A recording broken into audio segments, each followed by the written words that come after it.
జగిత్యాల జిల్లాలో సిఐడి దాడులు కలకలం రేపింది. ఫేక్ పాస్పోర్టులు తయారు చేస్తున్న ఏజెంట్లను సిఐడి అధికారులు అదుపులోకి తీసుకున్నారు. కాగా కోరుట్లలో ఫేక్ పాస్పోర్టులు తయారు చేస్తున్నారనే ముందస్తు సమాచారంతో సిఐడి అధికారులు వారి స్థావరాలపై దాడులు చేశారు. ఈ క్రమంలో ముగ్గురు ఏజెంట్లను అదుపులోకి తీసుకుని రిమాండ్కు తరలించారు. వారి వద్ద ఫేక్ పాస్పోర్టులు తయారు చేసేందుకు వినియోగించే పత్రాలు, సామాగ్రి స్వాధీనం చేసుకుని కేసు నమోదు చేసి దర్యాప్తు చేస్తున్నారు.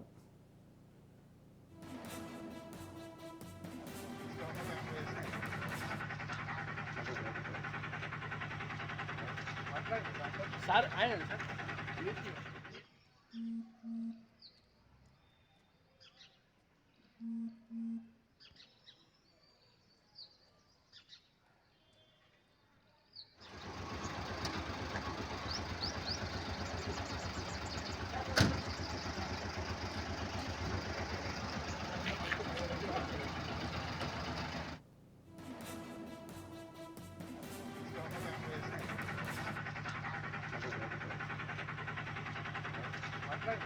సార్ ఆయన సార్